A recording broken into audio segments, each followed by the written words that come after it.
Welcome to Wealth Talk Podcast. Today I'm here with, she has a podcast called Elevate Her, and she's always on the up and up. Every time I meet her, she always has something inspiring to say, some motivational words, or she's encouraging people, or she's getting them on board of what she's doing, right? And special guest today for the Wealth Talk Podcast. It's so wonderful having women here as well. Edwina McKennon, welcome on board. Hey Richie. All right. So yeah, Edwina, I don't know if you know about the Wealth Talk Podcast, but the foundation's on the principles of the map book, right? And these are 11 aspects that we focus on in life, right? And all different aspects, people touch on. And, I reached out to you because I see you touching on many of the different aspects. And I want you to go deeper into, everything you know about insurance, goal setting, motivating, right? But first, we want to know who Edwina is. So if we could go all the way back, where were you born? Where are you from? Tell me about life growing up. Life growing up, wow. So first off, thanks for having me, Richie. I think we go way back. Yeah, so our connection is like years and years. So that me sitting here, it took a process to get here. Yeah, for sure. But yeah, I was born and raised in Mississauga. Okay. Moved to Brampton actually at a young age with How young? What age were you around that time? I'd probably say about, oh my gosh, think about 6. Okay. Yeah, so for those that are familiar with Brampton, I go back to Cherry Tree. Okay, So that's kind of like that's where, the same block. So we moved into that area, Malta area, Nice. and went to Cherry Tree, transferred over to Fletcher's Creek, and for those that, again, are familiar with Brampton, Fletcher's Creek, all the people that came from that school, hi. But yeah, so started off my life as a young child in Brampton, and as you can see, I'm still in Brampton, have my roots here. Yeah. I moved along the way, but came back to Brampton, so... But yeah, just... So growing up, what was life like? I know your sisters, Yes, and your brother. I know the family, lovely yeah. family. So, talk about, the childhood coming up. Like, what was that like? It was different. So we lost our grandma at a young age. Oh, okay. My condolences. And that kind of caused a domino effect in our family. So the monarch of my family, one of, is my mom. So we spent a lot of our time in Brampton, like I mentioned, and just kind of watching my mom, right? So she was pretty much one of the leaders in our family, and we were very close with my mom as well. So just being in Brampton, being around my mom, we were able to kind of, and that domino effect that happened in our family allowed us to actually have more people around us, more of my family around us. Came together, right? Yeah, it allowed us to come together, and my mom stepped up on her side of the family and then adopted her siblings, so my aunt and my uncle. So wow. Our family, our immediate family, went from just a small knit, about 3 or 4 of us, then ballooned to about 8 of us. Oh wow. Yeah, so at one point we were looking at about 8 of us living in a 2-bedroom apartment, and my dad was definitely in our life and involved, but he spent most of his time in Jamaica. Okay. So a lot of the heavy lifting of grooming and growing children came from my mom. Okay. So, and we didn't come from a perfect background. It was a lot of hard work, and when I reflect back, it's about the process, and I appreciate where I came from, because if you talk about struggle, that was real, right? Yeah. So I remember, being young, about 8 years old, and I remember there was a particular thing that I wanted to buy, and I wanted my mom and my dad to buy this item for me, and I remember I kept begging them and asking them to buy it, and they couldn't afford it, and at that moment, I had a tipping point in my life where I realized the power and value of money and how important it was to have it, because it provided you with options.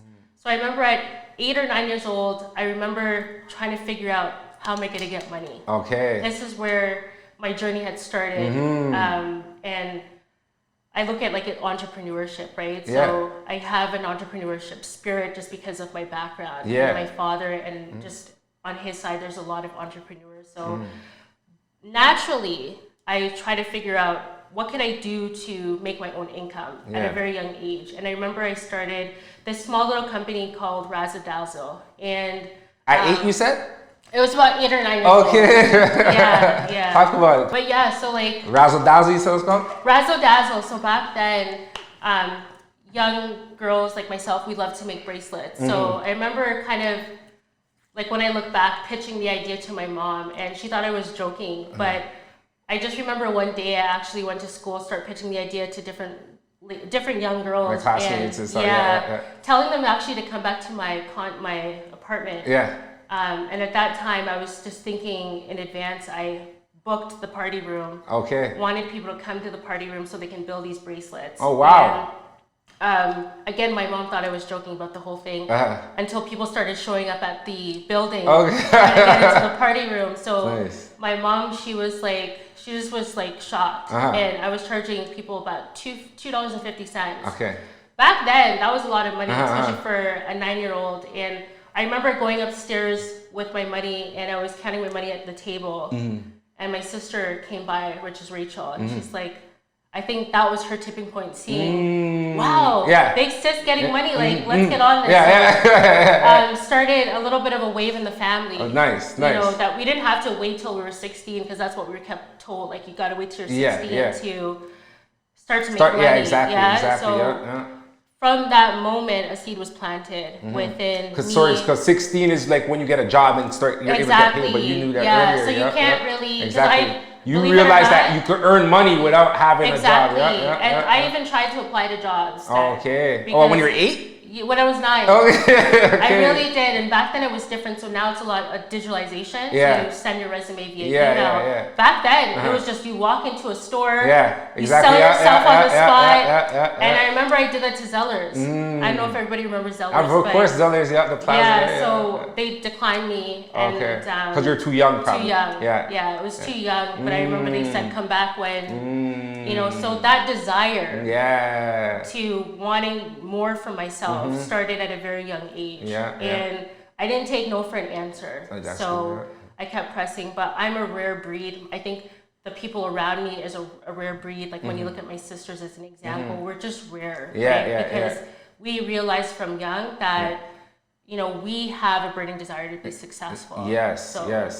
That's amazing, because, you know, when you're young and you're thinking this stuff at that age, you already had a business going. Did you know about business? Like, I did not. I actually knew about it just indirectly because my father. So he, my dad is like, he's probably the biggest hustler I've seen ever. Like if you talk about, he can sell water to a dolphin. You know, like let's just like that's where I get that.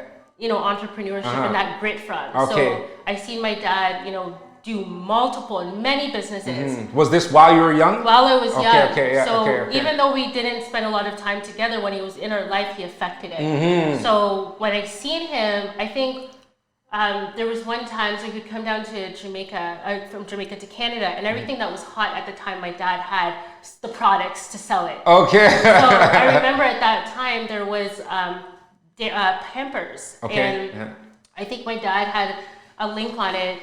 He ended up buying a whole box of Pampers and just selling it out of his car.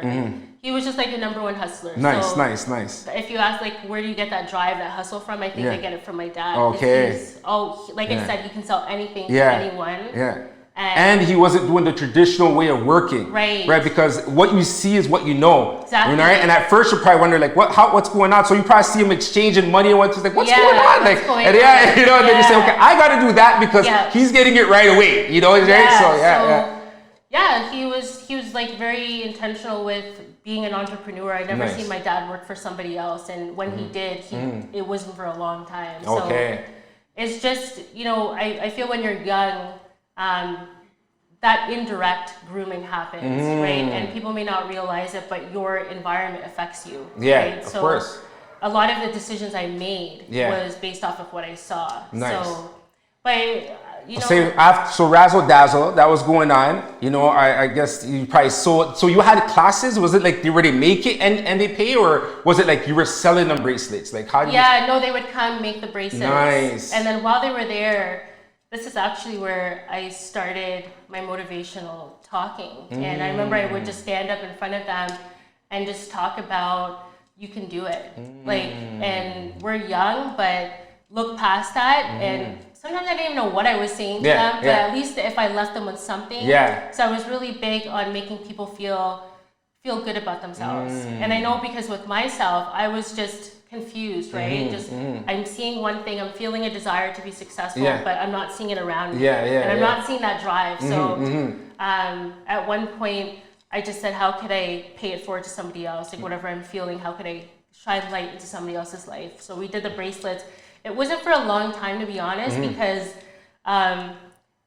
you know, at one point the lady at the front of the building wanted to charge me $100. I guess she saw. She seen your income money, so she wants her cut. Like, yeah, we're gonna have to. I think it was $50 or $100, but it was getting expensive, so I ended up just kind of refocusing. But even when I reflect back, I feel like, you know, even then it would have been good to have like a coach, like or a mentor, or somebody.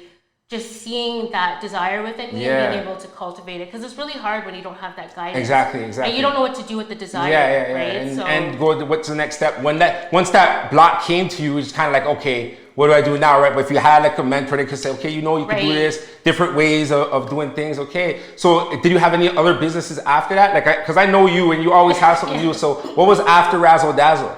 Oh, wow. After Razzle Dazzle, I think the most creative one I came up with was, I was actually just talking to a friend about this the other day, was we were really big into Sega. And I don't know if you guys remember Nintendo and all the different systems.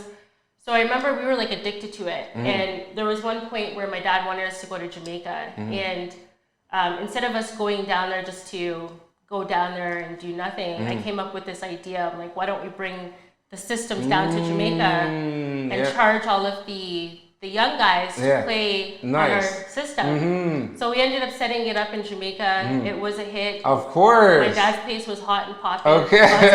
People were coming through just to play on the Sega, because it wasn't. They didn't have it down there. So that technology coming in there, and when people heard about it, they were coming. So we made a little bit of money, took the money, and ended up buying guinep. So guinep is a fruit in Jamaica, which I was highly addicted to when I was younger. So I ended up saving my money just to buy guinep on the road. Okay, nice. When I was in Jamaica. But yeah, so every time even when I was younger, I tried to look at an opportunity. So I did things different and I moved different intentionally. So even at that time, a lot of my peers were into, like, you know, going from age 15 to 16, what type of, like, trying to find employment. And a lot of people were going to McDonald's. And I remember, like, everybody that I went to school with, everybody was working at McDonald's. But I remember, so I said, you know what, okay, let me follow the crowd for a little bit.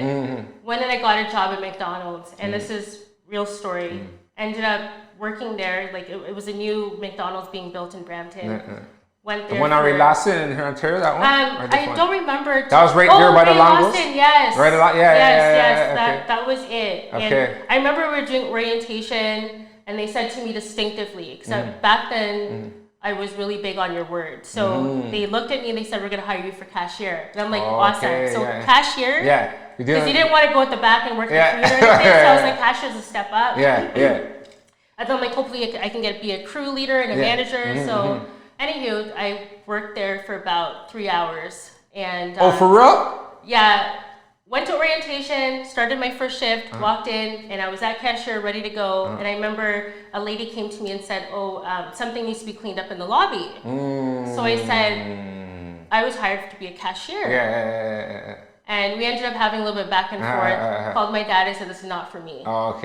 He picked me up within 3 hours. And I remember too talking with some of my friends who were like, McDonald's, so why would you quit that? I'm like, it's not for me. So ended up taking some time just to do some soul searching. Like, cause I know McDonald's I had this burning desire to be successful from young. So I was like, what do I have to do? So I ended up fixing up my resume, taking a chance and going back to Zellers. And then ended up applying back at Zellers and ended up working there for about 6 months and then pivoted to Bellroad. So worked there for about a few years. So that's amazing, because right there you just dropped the gem too, because you know, you just talked about how at first Zellers rejected you, right? But you still went back. You know what I'm saying? And a lot of times when people are pursuing something, they may go in the first time, they just don't go back. But you went back. Yeah. And then boom, look, you got in. Then I got in. And I ended up landing the job at Zellers. But still I had a burning desire to do more. And pretty much at Zellers, that's where I started to learn about the importance of work ethic. So showing up on time, giving your all with everything you do. So if it's just you being a cashier, I wanted to be the best cashier. From young, I started to really develop that work ethic, and it kind of followed me throughout my journey of life, right? But then I didn't just settle with Zellers. I'm like, I want more. So I ended up going to Bell World. So at the age of 17, again, while most of my peers was still working at McDonald's, I was still progressing, and that was my thing. Is that I always wanted to. I hated to be stagnant. So worked at Bell World and ended up being top producer there. Top performer there, and it was a great experience from there. So, okay. So with Bell Road, what were you doing there while you were working there? Was it sales? Selling. I was gonna get to that. because I know you're big on sales. So talk about that. Like, was that? Sales. I know you did entrepreneurship, and that's sales, right? So then now you're in the corporate, so I guess you're getting paid, but you're still doing sales. So what is it about sales? Go deeper into sales, like, and even what you learned from there in sales, because that's a key point, right? Because right now, a lot of people, even when it comes to money, they think about investing, they think about, there's a lot of different opportunities, but we know sales is the number one industry. Like, that's the number one thing you need to know. So you worked at Bell Road with sales, right? What was it about sales that you liked that made you stay there, and how did you grow there? So a lot of people are afraid about sales, and for me, I love sales because somebody said to me, I remember, you can make any amount of money you want. And when I heard that, I was like, that's where I need to. For sales, because sales you're not put in a box. And I remember when at those times, I was going to different places, and I never liked to be capped with my income. And at those times, I never even knew about this the whole sales world until I came into Bell at the age of 17. And I remember getting my first commission check. I was like, whoa. My first commission check was $4,000. Wow. At the age of 17. Wow. Worked at Bell. I was making more money than anybody around me. And that's not me talking boastful. This is me showing you what I did, right? So remember getting my first check, and I was like, all I gotta do is sell? So I ended up reinvesting in myself immediately. Took my first paycheck and put myself through sales training. Oh, nice. And back then, as you can imagine, nobody was even thinking about sales. Everybody was doing something else, but I was really focused on it. And again, it goes back to what I saw. I saw my dad as an example. Salesman. And if you talk about the gift of gab, that's where I got it from.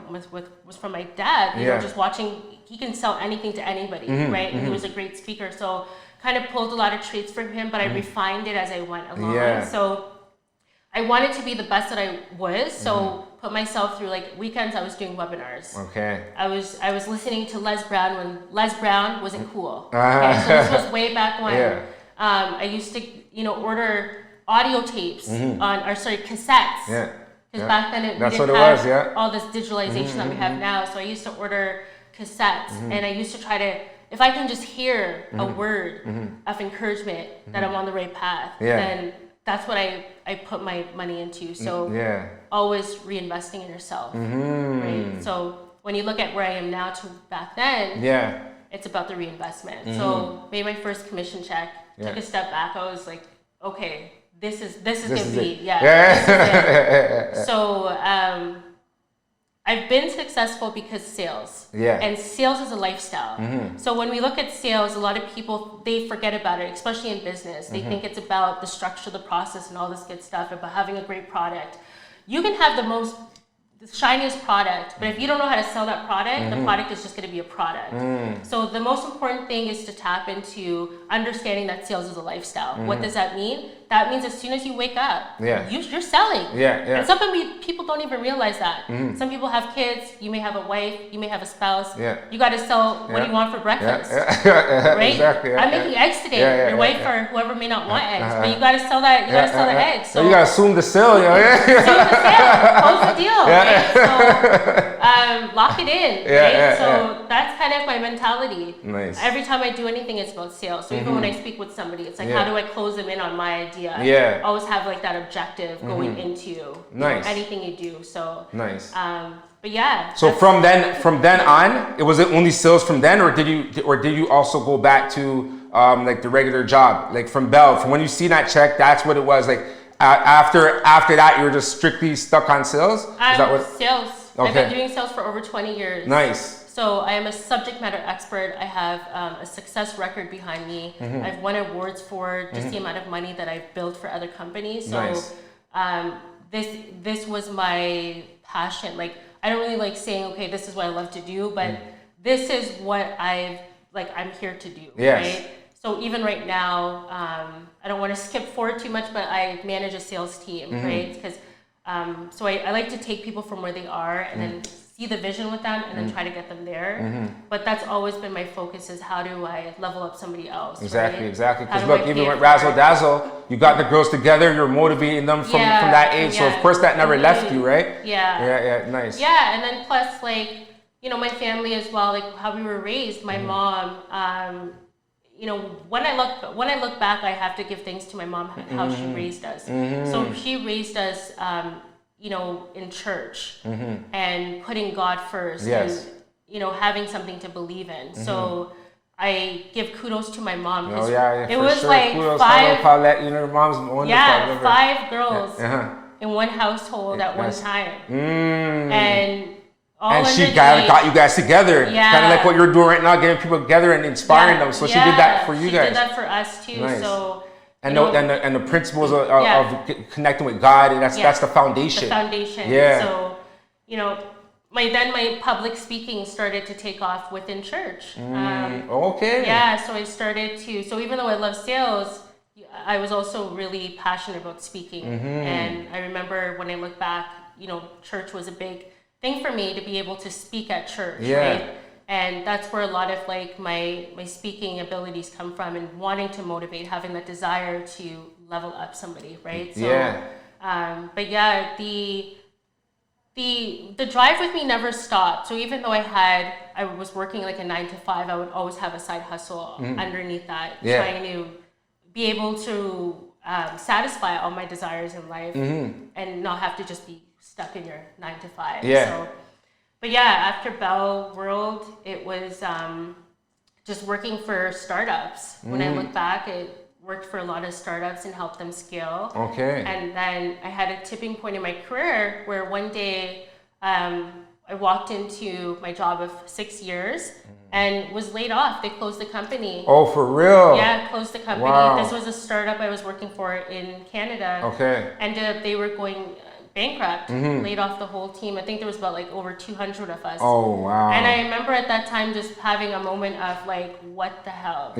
Like, what just happened? I was doing so good. I was in the role of a retention manager and loved telecommunications. So Bell World, Rogers kind of stuck within that. And then how old were you at this time? I was about 20. Oh my gosh, I'm bad with age and time. Just estimate, you know, in your 20s. In my 20s, early 20s for sure. Yeah, nice. Early 20s.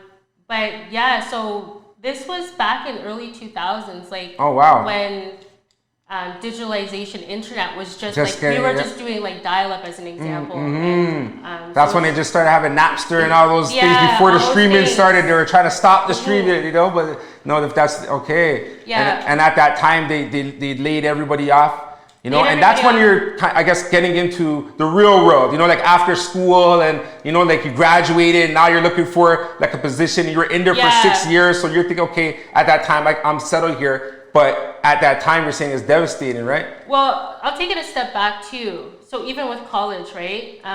Went to college, but I'm actually a college dropout, and I'm proud to say. Oh, for real? Okay. Yeah. So at that moment, I didn't want to do what everybody was doing. And I don't think, and to tell somebody at the age of 17, because at that time they had changed the high school. I think there was a grade or an additional year taken off. So exactly. Pretty much out of before they had OAC and then they had a grade 12. I just felt like, why do I need to have my life all together at that time? Why do I need to know Exactly. Yeah, exactly. You know, so Yeah. I felt like I needed to pause, and I felt like at that time people were telling me what to do. So I started to just meet with different people, and networking I was really big on. And I remember I spoke with a professor. So before I actually decided to drop out of college and go chase experience, met with my professor, told them the desire I wanted to make money. Okay. So hold on, sorry. Yeah. When you went to college, what program did you take? Like, I was taking the court and tribunal program. Okay. Yeah, and then I shifted it over to business marketing. Okay. Did someone tell you to do that thing, or that's something that you did free willingly? Somebody told me. Okay. Yeah. Okay. So it's like you want to grab a hold of your life. You don't want to live on autopilot. And I think just listening to my conversation, I've always had this burning desire, a tug on me to do something big. I just didn't know what. And I met with my professor, and I kind of hashed it out. I was like telling him what I was feeling, and he said, "Why don't you take some time off to go into the work field, see what you like to do?" And I started to research and just connect with different people, and I'm like, that's actually why I should do that. So I ended up going into the work field, and what I actually learned, I didn't actually have to pay for anything. I didn't have to pay for school. I didn't have to pay for webinars, all these stuff that I was paying out of pocket.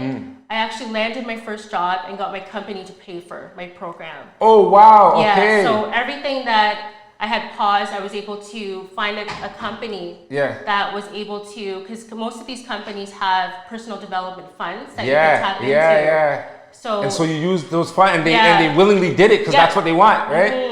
Okay. So I started to learn from young that these companies, you have to leverage them. And you don't have to actually go A, B, C, but you can go A, C, and life is just, it's a journey. And it's not always going straight. Sometimes you have to go straight. Sometimes you have to take 2 steps back to move forward, right? So that's kind of how my mentality was, and I was an advocate for reading. So read a book, Rich Dad, Poor Dad, which I'm really big. I talk about this book a lot because that was a huge tipping point in my life.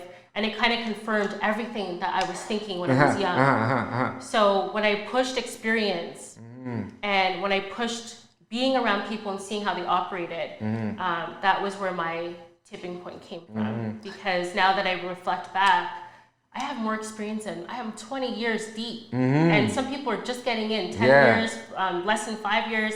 But I've been actually working since I was 9.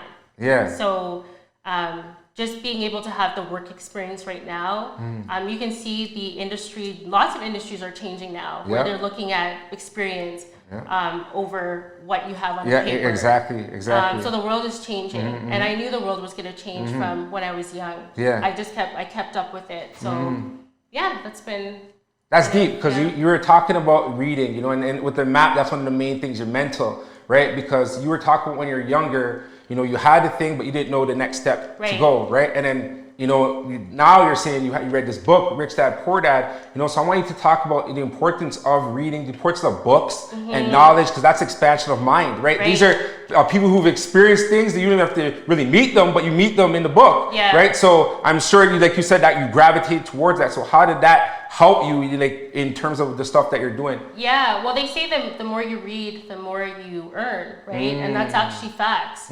But you have to read and then put it into action, right? So with me, I always read.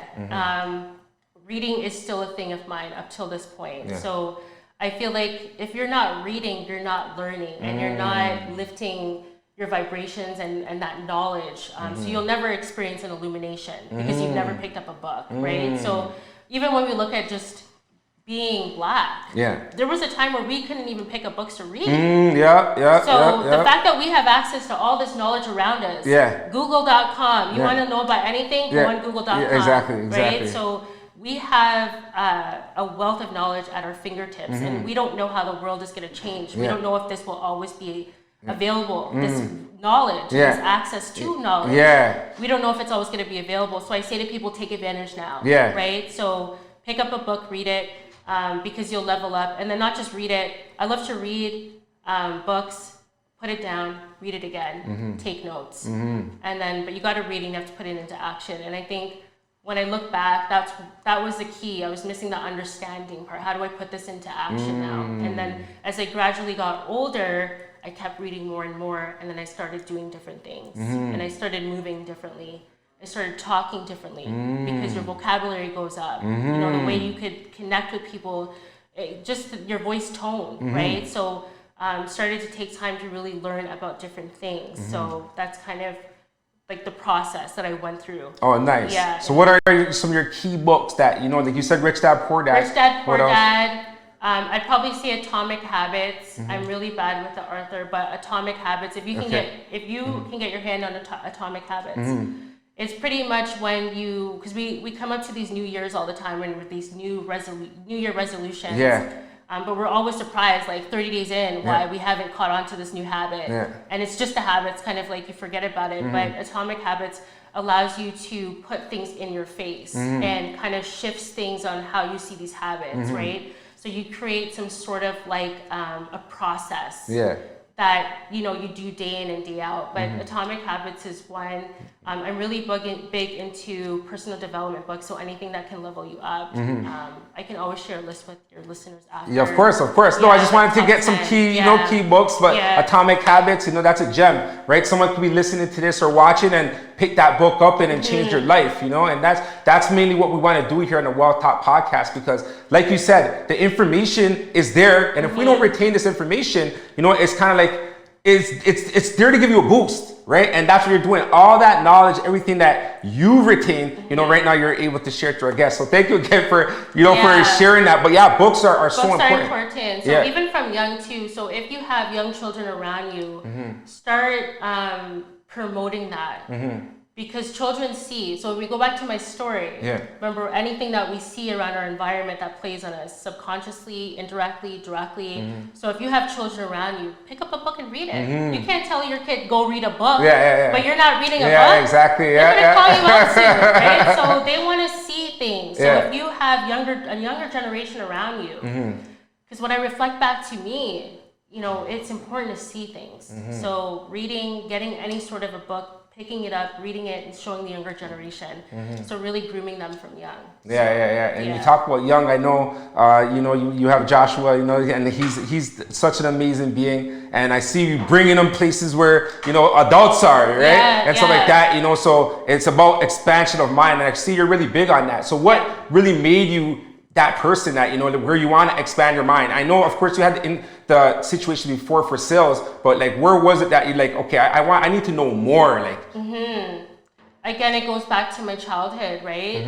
Tipping point happened when I started to get into the real world of working. Then I realized, and there was not a lot of people that looked like me. So I had to really, whatever anybody else was doing, I had to do 10 times better. So I got laid off, ended up soul searching, trying to figure out what I'm going to do, what's my next move. And at that time, set up a LinkedIn page, and then I got scouted from a guy named Scott Crone, who gave me the opportunity to get into insurance. And I started to research. I said, back then I was like, how do I become a millionaire? So I started to research different industries because I didn't want to play around. I had no time to play. Anybody that knew me in my 20s knew that I was focused. Still are, but go ahead. I was intentionally focused. So started to figure, okay, where am I going to plant my seeds?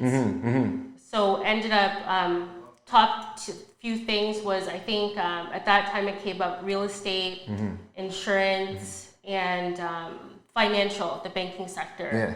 So I wasn't good with money. I was like, I don't want to talk about like bank and all that stuff. And then real estate, I really wanted to be real estate, but at that time, it just looked like it was such a big roadblock. I didn't know how to start. So ended up saying, okay, let's try insurance, but I wasn't even thinking, okay, let me go try to find an opportunity insurance. I was still kind of undecisive. But I ended up posting my LinkedIn page, and a guy named Scott Crone messaged me. He's like, can we meet? And I remember I met with him. He's like, what do you want to do? And I'm like, I want to make money. So, and he laughed, and he was like, well, you found the right gig.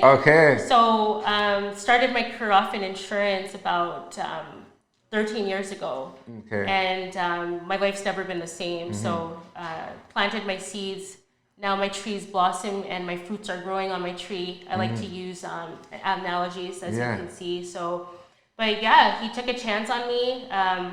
So he just reached out to you? Or? Reached out to me. Okay. So you didn't like post any like in different areas. You just had a page. No, because LinkedIn was different back then. We didn't have as much people as we do now on LinkedIn. So it was really easy to find people. Okay. Yeah, and then back then. So pretty much anyone that's on there, you know, they're like you can connect. You can connect really easily, and it wasn't like how it is now. Yeah. Like I said, it was probably 40% less what you see now then, and back then nobody believed really in LinkedIn. It was gonna be a thing. Yeah. Now. I was really big on LinkedIn though. Okay. That's what found me my opportunities. Yeah. And still to this day, I'm big on LinkedIn. Okay. That's what finds me my opportunities. So, LinkedIn gave me a chance. And you got into insurance. You didn't know what it was about. He probably said like you have to. You have to take courses or something like that, right? Yeah, you have to get licensing. So to get into insurance, and I love to highlight this because we need more talent in insurance. Nice.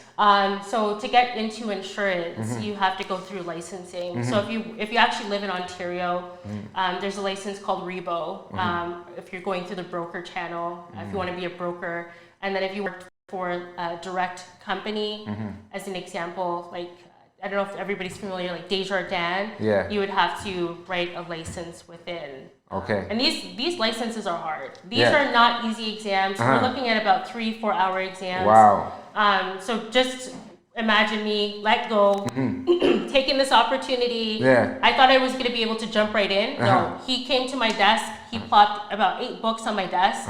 He said, "You have 4 days to study this." Holy. I was like, and then what if I don't pass? Yeah. What happens? He's like, well, you don't have a job. Oh, okay. So I was like, it's true.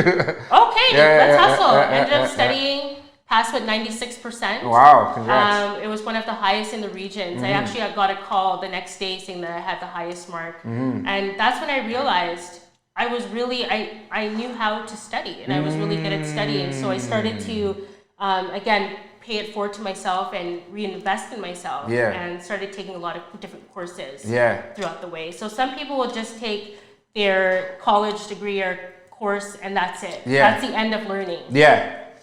But for me, it's an ongoing. Of course. Yeah, it has to be ongoing. So for me, every year, and my sisters could actually attest to this, I never finish off a year without investing in myself in a course or taking something new. So last year, as an example, finished off the year by taking 3 different programs. Nice. So I did one for management and I did one for learning and development, and then just like training adults, and then I did one for marketing. So I feel like every year that goes by, you have 365 days. It's actually a short period of time. Exactly. Sometimes when you start the year and you're just like, okay, it feels like you have 12 months, it feels like a long time, but you have to actually be really intentional with your time. So I started to become very intentional, saying like every year, I'm not starting the new year without a level up, without doing something to level me up for the next year.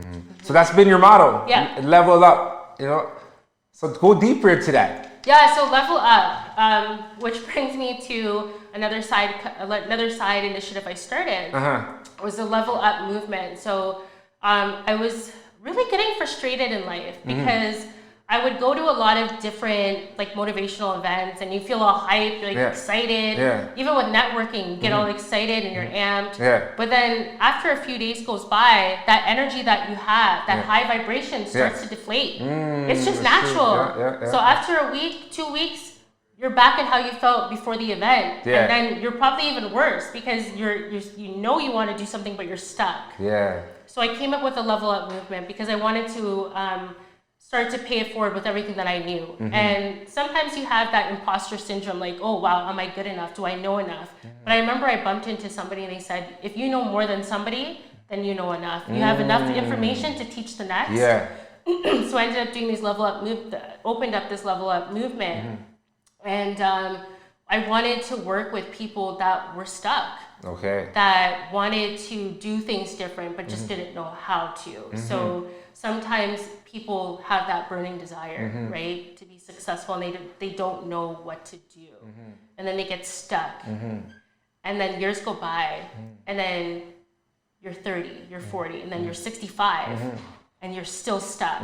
So I'm trying to work with individuals where you don't have to wake up at the age of 65, look back and you have all these regrets, right? So really wanting to pay it forward with knowledge. And at those times, I was starting these small little side hustles and making money, closing things, doing this, like just having my hands in different things with making money different ways. Yeah. And I'm like, I need to teach somebody this. Like you can make, you can create multiple streams of income in your life. And I remember there was, I think 2016, 2017, I came out with the Level Up movement, and then I started, I don't want to say I was the first one to start the whole secure the bag within and within this vicinity, but ended up definitely starting different things, different movements. And I said to myself, if I can just impact one, that's more than enough for me. Yeah. So there was a lot of people that I planted seeds in. Yeah. And till this day, I still have people messaging me back. Like, wow, what you did was amazing at that moment. Like you really changed my life. It was a tipping point that I was able to experience just by meeting you. So I never like to just meet somebody. I like to meet them and leave them with something. I never know what somebody's going through. So if I can leave anything to help them wherever they are in life, that's what I want to leave with them. So when we look about that emotion, I was getting frustrated, right? I'm tired of just the feelings and the emotion. Let's dig deeper. So even with my industry, we have all these women empowerment events, and it's like, great, we're coming, we're excited, but what next? Women want more.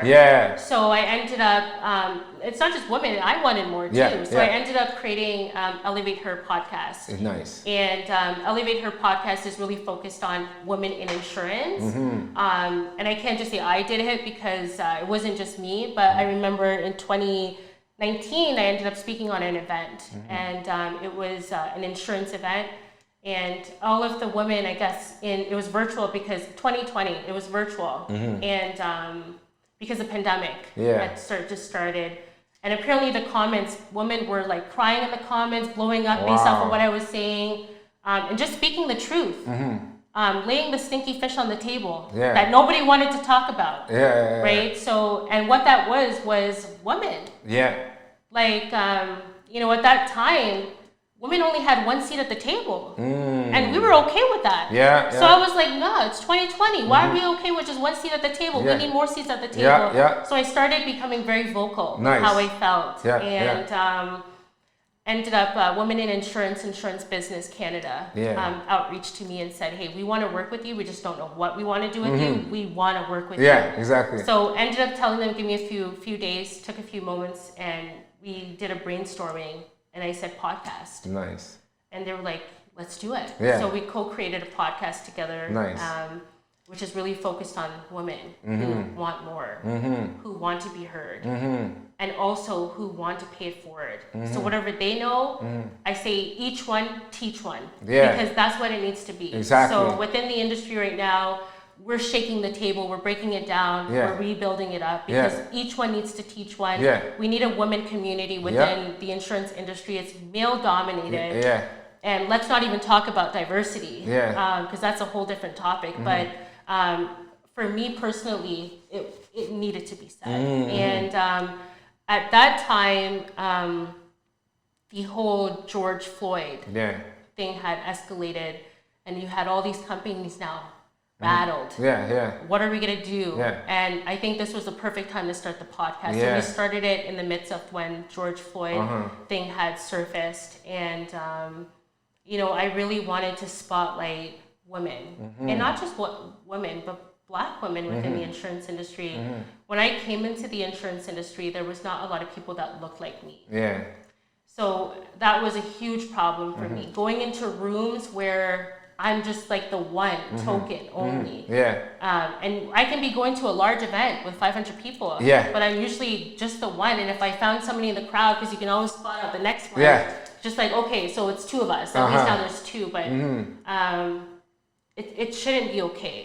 That's still like that now, or that was just more before when you started? Now there's more, right? Now there's more diversity. Okay, but when we look at the C-suite, I'm just gonna say it. It's not there. Do you think it's because people don't know? Like maybe they don't. Like you said, that guy had to reach out to you to tell you, oh, you want to make money? Get an insurance, right? But maybe there's a lot of other Black women that they're not thinking about getting an insurance because nobody has brought that to them, right? Like, yeah, so that's why I'm an advocate. So I'm actually a career champion for the Insurance Institute when it comes to getting people into the industry. So I've spoken at multiple universities in the last few years, but just being an advocate for insurance, because it is. So yeah, advocate right now, like you know, right now we want to know like why should people get into insurance? Why women and men in general, like what Black people, you know, like why should they be involved with? Because we said there's not a lot of diversity, so why get involved with insurance? Yeah, insurance is a great place to start, especially when you're looking at building out a career. It is a lot of heavy lifting at first because you have to get licensed, but once you get over that, if you're good at marketing, we need marketing. If you're good at talking with people, we need people to talk. Like there's so much opportunities within insurance.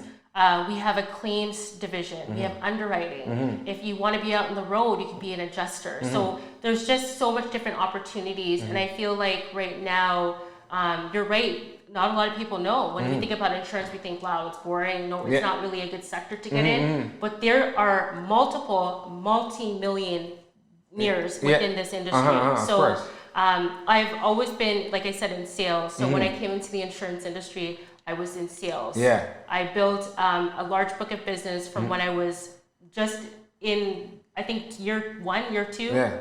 Just selling insurance. And the commissions are based off of premium, so how much money you write. So the more money you write, the more your commission is. And it sometimes, depending on the company, you can go in tier structures. So the more money you make, you get access to more money. So at those... And it's like residual too coming in. And at those times, you know, just getting into insurance and again seeing my paycheck, it was like, let's keep this going. So sometimes I'd work long hours because I'd see the return on investment on my paycheck. If you're at a point right now where you don't know what you want to do and you're just like, you have that desire to be successful, I say start with insurance. You know, I've been in it for over a decade and I'm a subject matter expert in it now, an insurance leader. So if you have a desire to be successful, please tap in with me. I will definitely support you with getting into it. So reach out to Richie, reach out to me directly. All your contact, everything will be on here for sure, most definitely, because I know insurance is a big deal, but I think people more realize that like after they start like family and stuff like that, because that's where my mindset was, you know, like after family, then you start thinking, okay, insurance, and everything you need, like if you need a house, you need a car, anything you need insurance. So insurance is all over the place. Right? And it's funny when you think about insurance, people always think about life insurance. But my specialty is actually private client. So private client, I deal with a lot of wealthy individuals that are living in within Canada. And I actually shouldn't say wealthy, I should say successful. That's a better word to use. So I usually deal with larger premiums. So we're talking about like over $1 million sometimes in premium that we're not accustomed to seeing. So there's opportunities. So many different You can even do home and auto. Like just, you know, you want to insure that vehicle, you want to insure that home. But the industry itself has lots of opportunities, but you got to tap in. And I always say to people, don't sit there and wait for somebody to come and give you an opportunity. You got to be searching for it, and you got to be hungry, and you got to want it. So if I can say anything to our listeners is have that hunger to look for it. Be a hunter. Don't sit there just waiting for opportunities. You got to hunt and go find it. That's why, you know, I wanted to have this outlet, and thank you for having your podcast as well, because that's what they just need to hear about it. You know, like I'm sure like even certain things about like with you and myself too, sometimes when I hear about I didn't, because my situation's very similar too, because after I was done high school, I didn't know what I wanted to do, because I thought I was going to the NBA, I'll be honest. Before, but when I got to grade 12, then I realized I'm not, you know. But I didn't know what I wanted to do. But you know what? You know what I'm saying? I think that was with most boys at the time that looked like you. And I'll be honest with you, like, because So I went to a high school called Augustine, and at that time, most of the guys, they were into ball. And they honestly thought they were going to be an NBA player. For so sure. it's kind of like, for me, I don't want to laugh at it, but like just seeing those dreams, like go from like you have those dreams and then the reality kind of sets in, and just like, so it's like, what next, right? Exactly, right? And so some people could be on the same tip. So just planting that seed, like, oh, insurance. Look at insurance, right? Like that's a big thing because, like you said, a lot of people are going to get to that stage where they realize, okay, what I thought I was going to be, maybe that's not for me, you know? So just having that next little thing that you could get the person into. Right. And I don't want to say too much, but I'm working on something right now. So if anybody's interested in getting into insurance, please come and tap into me. I'm going to be able to provide opportunities very soon to a lot of new individuals wanting to get into it. So if you want to make a lot of money and you want to get into insurance, please come see me, tap in, and I'll be able to provide opportunities. Okay, thank you very much. That's amazing. And there you go again, just reaching out. Yeah, you know, so talk about that too, like the networking and connecting and relationships, because you know that's a key aspect of life, right? And you know, like right now I'm talking to you about your thing, but then you're saying, hey, if anyone needs help, anyone needs this. So where do you get that from? Like, and talk more about that. About just wanting to help. Yeah. Again, probably back to my mom. Okay, nice. My mom's like, she's I've never seen a woman like her, to be honest. So why is it important to help? Like, why is it important? It's so important. I'll tell you a story. Even when my mom's down, she's still helping people out. You have to pay it forward in life. And I really believe with the universe that everything comes back, right? Whatever you put out comes back. So with me personally, I'm always trying to help. And like I said, from when I was young, razzle dazzle, always had that burning desire to help somebody else. Because I always think about myself, like, right? If somebody had helped me, I wouldn't be where I am today. So it's like, how do I help somebody wherever they are in life? But I know some people don't have this DNA. And I don't want to say, I can't teach you it. You just got to be born with it. So I've had a desire from young, indirectly because of my environment, always seeing my mom. My mom will get up middle of the night to go help somebody. Wow. Knowing that she has work at 7:30 a.m. the next morning. So just seeing my mom just consistently helping people. And then, you know, when you look at somebody where they are and you give them that help and then you see where they go, it's like... That's more rewarding than the help itself, right? So I've always had that desire to want to help. So like, never want to leave somebody the same. Always want to have an impact. But I became very intentional with what I want to do in the last few years. And, you know, getting into the insurance industry too, at that time I saw a lot of males owning and running businesses and running brokerages. And I remember 13 years back at that time, I had that desire to want to have ownership and do something. But I remember my mentor then, Scott Crony's like, put 10 years in. Okay. And this is where, listen to what I'm saying. You got to put the work in. Because sometimes people think it's like an Instagram, like quick, fast money. Sometimes, so I didn't get Instagram until actually a few years ago. And this is when I started getting, like, seeing people posting vacations every day. Like, how are you taking, like, this is where the fake lifestyles come in. I'm not saying that's all of it's fake, but it's like, show me that lifestyle, because I'm looking, I can't see it. You got to put the work in. You got to put the work in. You have to put the work in. Exactly. So it starts with... That needs to be highlighted. Work. You talk about work ethic. I've been having, like, I've cultivated my work ethic for years. But you got to put the work in. So seeing me today, this is over a decade of work in the insurance industry. So people ask, okay, how did you just go from, I just saw you the other day, now you're insurance leader? Put the work in. This is over 10 years of putting the work in. And my mentor told me that. He's like, don't be fast, don't be eager. Don't be eager for success, don't be eager for the finish line. And even my sisters, which I thank God for every day, when we connect, sometimes my sisters have to remind me, it's not about the finish line, it's about the process. So it's about changing that mindset. So Instagram will teach you to look at the end goal. And then you start comparing yourself to that end goal.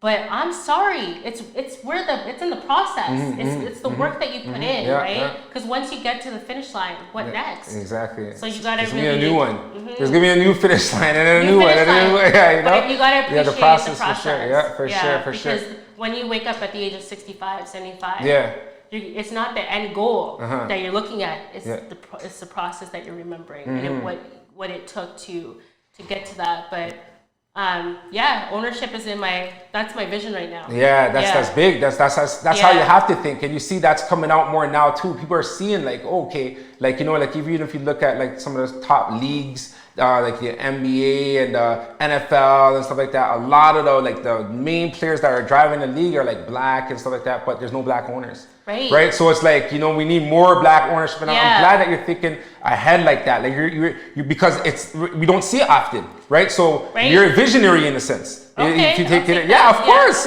for sure, right? But let's get into that. But your sisters, because you talk about your sisters, I know you personally, I know the family, and I know how you guys are so close. You know, I know you said your mom is what brought that together, right? But talk about like how you guys are like crutches for each other, and you know how you guys push each other, and why those relationships are important. Yeah, so my sisters and I, we have a very interesting bond.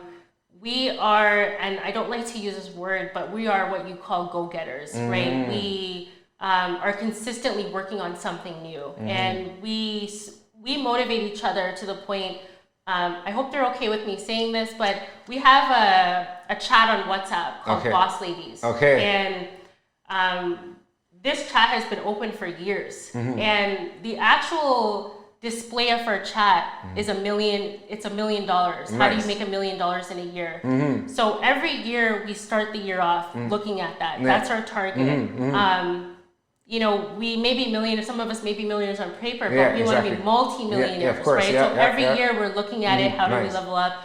So we've opened multiple businesses amongst all three of us, and we all have this burning desire to be successful.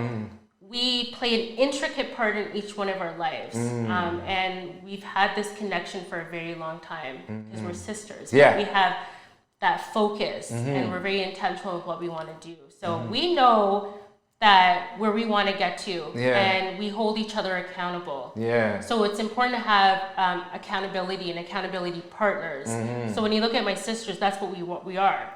So if we're falling off track, my sisters will come in right away, like an eagle. What's going on? And call it out, right? If they know that this year we want to do this, my sisters are the first one. If they see you going off track, they'll call it out. But we're built differently. Nice. So we have a mentality where we want to achieve. So everyone's watching each other, and then they're saying, okay, yo, you got this was good, but you got to do this. Like kind of step in. Like you said, level up. Level up. I'll be honest. There's not anything that I've done that I've never had the support of my sisters. Nice. And I think with them, I love them dearly because they always watching out for me too. So like if there's like even content, just basic content that I'll put out. If there's a spelling mistake, they're the first to call it out. Like they're the first to, you know, and I like their critique because you need people like that in your life. Of course, You don't need yes men in your life. I'm telling you, you need people around you that's gonna call you out. You gotta humble yourself. Humble yourself. That's the word we had 1 year. Humble yourself. Oh, for real? That was actually a thesis of 1 year. We used to walk around, humble yourself. So but we put in a lot of work. So I'm working very hard, and I'll say this publicly. I'm working very hard for my family because I know where we are. I know where we want to go. So all this work that I'm putting in, I want to pay it forward. So when people see me out there trying to hustle and do different things, I need to get my family to a different bracket. We need ownership. So if people are wondering, like, what are you working on? I'm always working on something. Like, I'm always trying to be able to, because I have this desire to like retire my mom and my dad very soon. I have a desire to be able to call my sister, you want to open up that business? Here's 10K. I have my executive assistant here. You want to open up your business? Here's 10K for you to start, right? So that's my desire. Nice. I don't want to just get the money for myself. Exactly. I want to be able to level it up. Even the girl that does my hair, I spoke with her yesterday. Go check her out. Arthur, oh my gosh, Arthur by Michelle. Okay. Looks nice, by the way. Thank you. But, yeah, she hooked me up and I was talking with her yesterday, same thing. Okay. I said, I'm working on something big. I want to be able to drop $1,000 tip when I come here for you to do my hair. Nice. I have a spirit of paying it forward. So if people want, if you want to work with me because I always like to return. I always like to pay it forward. Exactly. No, I seen that firsthand. Going more deeper into relationship because I grew up. I went to high school with him, right? And although you're a very powerful woman, when you stand on women, you're a motivated woman, right? I see the connection that you have with your husband Joseph. That's my boy. Talk about Joseph and behind the scenes. How is he helping you, because I know he's there and I see how close you are and it's amazing, so talk more about that. So my husband, we've been together for 17 years. Wow. Which is it's a long time, right? So I think with any relationship you have to look at life partner, right? So you have to have certain people in your life that it's going to be a life partner. So with him, we've been Bonnie and Clyde from day one. Nice. We've had a focus to we know where we were, and I always say this story. When I first met him, I think it was a couple weeks after meeting him. We said to each other, "You want to go out for lunch?" And I know that I didn't have any money at that time in my bank account. Okay.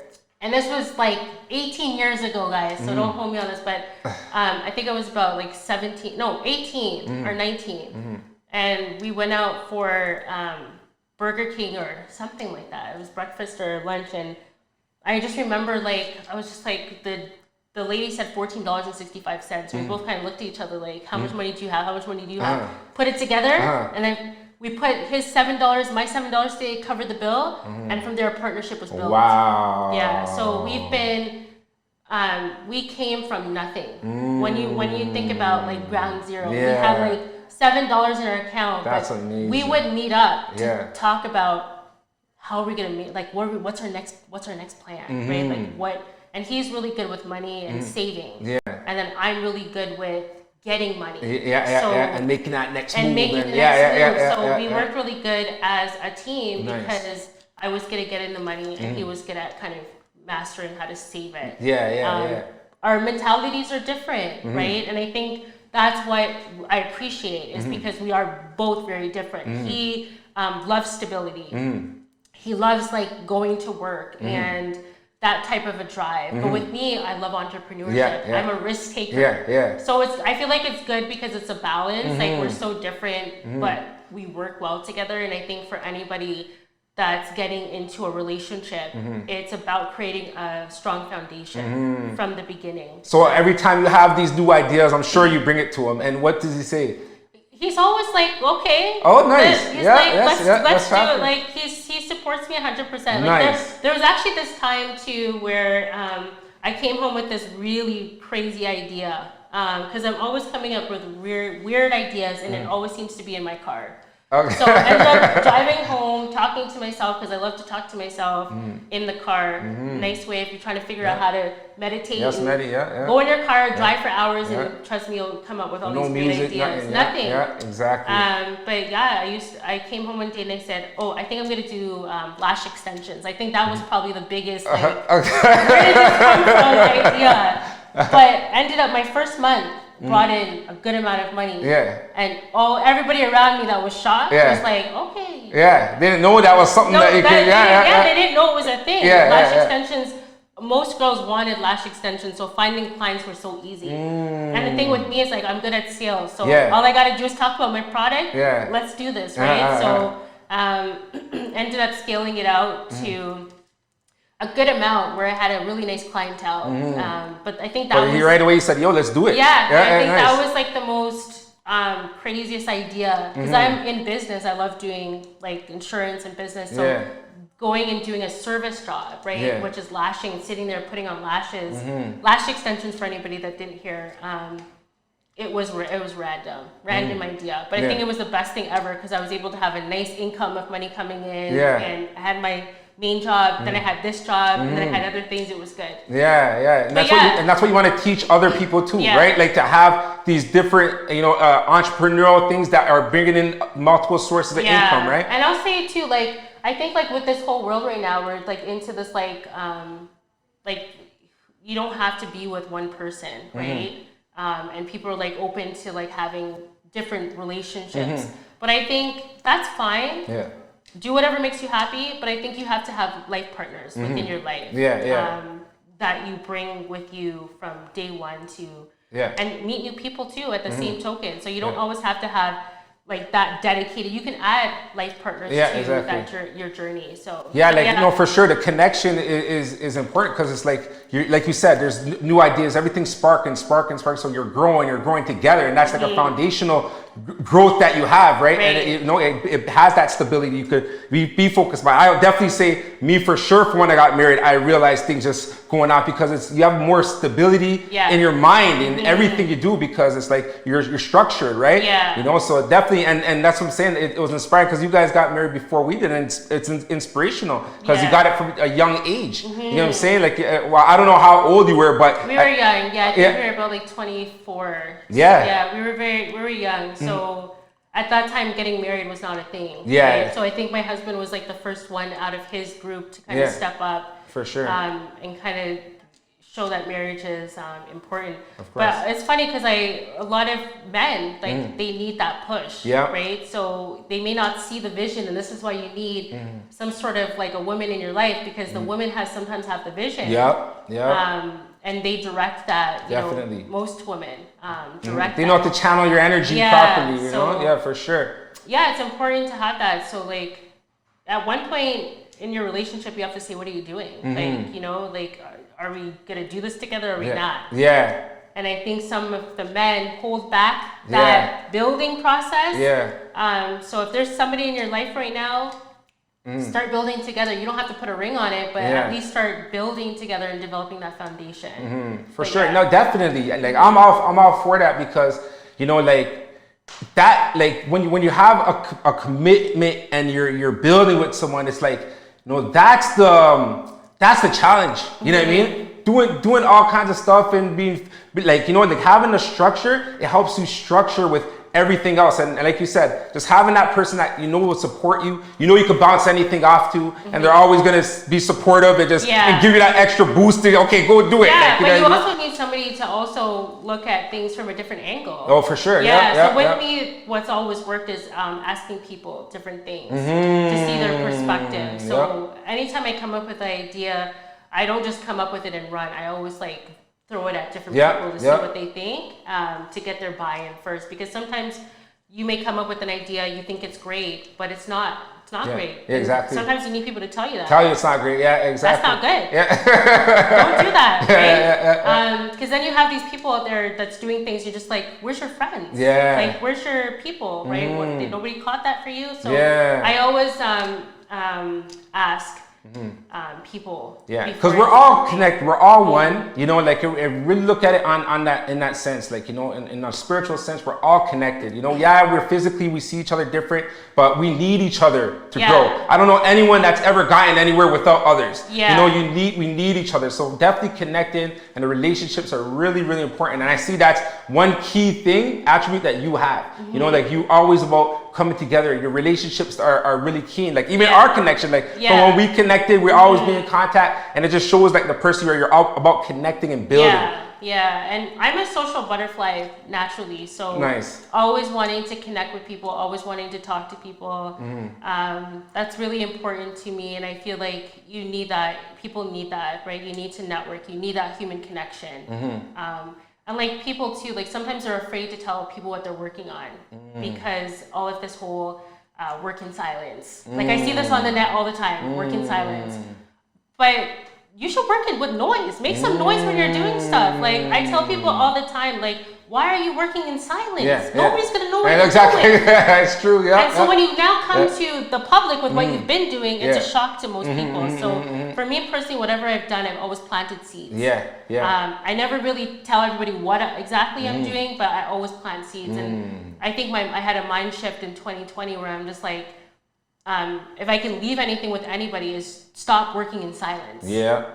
Yeah. Start making That's some big. noise. Let That's people big. know what you're working on. Yeah. Because it's gonna get you to another level. When people hear what you're working on, not everybody's trying to take your idea. Yeah. And exactly. I feel like some people get scared. I think that's an excuse people make to not take a chance to tell people what they're doing.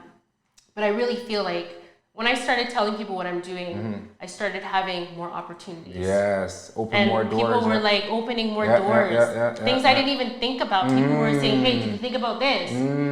So right now in my life, anything that I do, the people close to me know the details of what I'm doing, but then there's another layer where you still want to make noise with people. You still want to let people know what you're doing. So whatever you're doing, make some noise. Make some noise. Walk and make noise so people can know what you're doing. Don't work in silence because you're not going to get where you need to get to. So make some noise. That's a gem right there. And especially in this era that we have so many outlets for us to make noise. Right. And we got to use them to our advantage. Right? Like, within the Create Wealth Network, and I share with our wealth creators, like, your social presence is something that you have for free. Right? What if tomorrow all these social platforms said, okay, every post you do, you have to pay $5. Exactly. And that's why I say you never know where technology is going. You get what I'm saying? Technology right now, so we're at the beginning of technology era. So we have access to it. And I'm a big advocate for technology and the push to move into doing things different, especially with Canada. Because I feel like Canada is a little bit behind with technology. Canada's young too. Yeah. So that's probably why, it is young too. Yeah. So we're growing right now and developing. Definitely. But we have access to it. Yeah. You need to, if you can be sitting with a group of friends and somebody could be talking about a particular topic, get your phone out, Google what they're saying, confirm what they're saying. It's like back in the day, people would say something and you would just take it and be like, okay. But now you have access to technology. Whatever you need to know, just like how when I was young, I said, how do I become a millionaire? I literally put that in Google and I started studying it. And one of the things we saw was property and real estate. So we started, we bought our property. You guys got a young age. We got our property long time ago because I know you're into real estate. But we got our property a long time ago. So right now, I know how the market is right now. And just looking at our house, like what it's worth now versus what we got it for. Sometimes I look back and I'm like, why didn't we get 2-3 houses? Right? We didn't know how the market was, right? So even back then, we thought the market was going to crash. Stuff was going to happen. That's the talk all the time.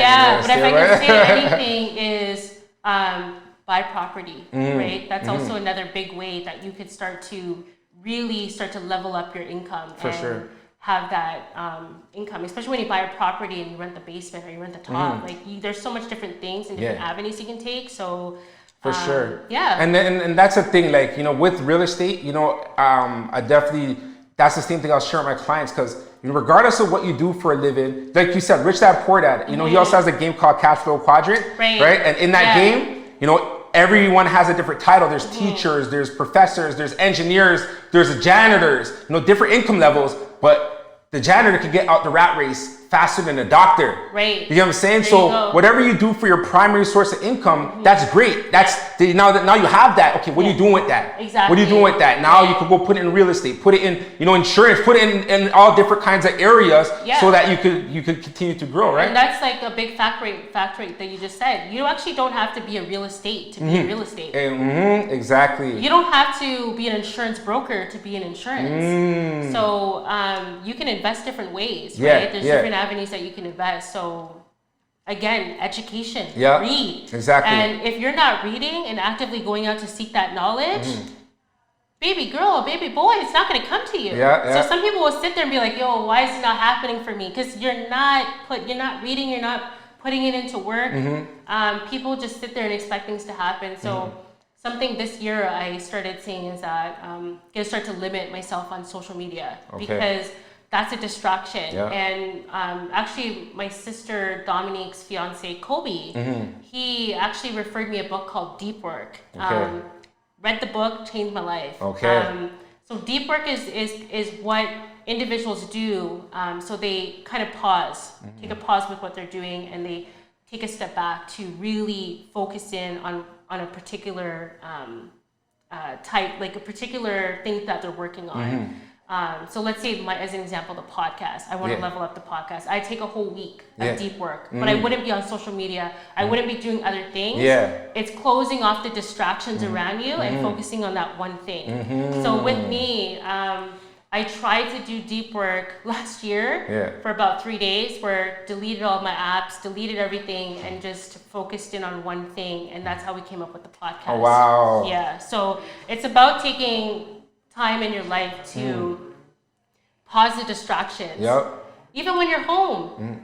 It's hard to pause the kids around you, or if you're married, or who you're with in your household, but pause that too. So let them know in the house, hey, I'm going to be dedicating this week or the next few hours to something really important. I'm going to be in deep work. So I feel like when you're looking at your life right now, if you have so much things going on, if you're consistently on Instagram scrolling, deep work. Take a pause, take a moment to reflect, and then you'll start to see things just really start to focus and you do different things in your life. That's deep right there. That's what this Well Top podcast, the deep work, So while we talking deep work, just close it out. I want you to just, let us know what you're working on right now, how to reach you, all the key things that, when people, I'm sure people want to know more about Edwina, how do they get you, what you're doing and everything? Yeah, so to get in touch with me, you can follow me on Instagram. That's the best way to get in touch with me, is at Edwina McKennon. I'm on Instagram. As much as I don't like going on there, I love to actually put things out there. So LinkedIn is another way. Just Google me. If you want to learn more about any of my press releases that's coming up, just go google.com and you can Google my name. You can see different articles I've written and different universities that I've spoken at. So. But yeah, like I said, I'm an advocate. And the podcast you said you have? And the podcast as well. So we're public as well. So you can actually follow us on Apple Podcasts, CastBox, Spotify, you name it. All you got to do is just put in Elevate Her podcast and you'll be able to see what I'm working on. But I want to say this, the podcast is not, even though it's dedicated to women in insurance, we talk about so much different topics. Like our next topic is we're going to be focusing on imposter syndrome. So there's different topics that we focus on, and there's gems that anybody, male, female, child, could really listen in and pick up these gems, and you won't be the same. Give us a sneak peek. What's imposter syndrome? So imposter syndrome is what I spoke about. It's where you really feel like you're not good enough. And believe it or not, a lot of the ladies that I've been speaking to, just within the insurance industry, they have this imposter syndrome. Am I good enough? You've asked me to be on the podcast. Do I really belong there, right? So a lot of people are always fronted with the self-reflection, am I good enough? Do I have what it takes? Should I be here? So break that down, smash it down. You are worthy of everything that comes in your life. At every opportunity that comes in your life, you are worthy. So I'm excited about the next episode. Every episode, we just keep getting more and more views, more and more downloads. So it's definitely working. Actually, this morning I woke up and actually a male had reached out to me and said that he sent my podcast to his wife to listen to. Okay. And she actually had a moment where she was just like, I need to meet Edwina. So he outreached to me and he told me what he did, and he was like, I need to set you up to talk with my wife because she really wants to connect with you. She's so moved with your podcast. So it's definitely making a hit. And then on top of that, this morning, somebody messaged me from Australia. So our podcast is in Australia now. I'm not surprised because honestly, every time talking to you motivate. I don't know if you're doing it intentionally, but that's what you do. Even right now, I'm motivated. Awesome. So definitely not intentional. It's just something. That's who you are. That's who I am. That's my DNA. So if you ever have a down day and you want to just come to my page, I always have motivation I'm sharing. So I thank you very much. So she told you where she's at, and I appreciate you so much. And we're going to keep following you, and you're always welcome here as well on the Well Top podcast. And that's we want this to be a platform because I see the amazing stuff you're doing. This needs to get out there. Thank you. Because you're pushing people, motivating people, and opening minds because that's what it's about too. That little piece of information that you could give someone that's like, oh wow, I could do that. I could be that. Because even when you said imposter syndrome, to be honest, I thought maybe you're thinking someone's doing something else that they shouldn't be, but your point is so much stronger. Yeah. Someone thinks there's someone that they're not, but you really are powerful. Yeah. And right now, that's an imposter. Yeah. That's coming. That's amazing. So even myself, I went through imposter syndrome years back. And I feel like I'm always going through it. I feel like it's a journey, it's a life, right? So don't. You're okay. You're worthy. You're good enough. If people are asking you to do something, just take it and run with it and appreciate that. It's crazy. The last few years, I've just been seeing 444. So I know I'm on the right path, right? So I don't know if anybody believes in that. It's alignment, right? Yeah, it's alignment. Yeah, so I've been seeing that a lot, and sometimes I'll send my sister a screenshot, like, what's going on? Am I losing my mind? Yeah. But it's just sometimes it's the universe trying to telling you this is what you're supposed to be doing, right? But I say this: if you have a burning desire to be successful, work on that, feed it. You know, like start connecting with more people, because the more you connect with people, the more you start going in the right direction. You can't do this by yourself. So work as a team. You can be a movement by yourself, but when you work with people, you can be a force. Be a force, and that's what it's about. Well Top Podcast. Thank you again, Edwina. Thank you for having me. I appreciate you.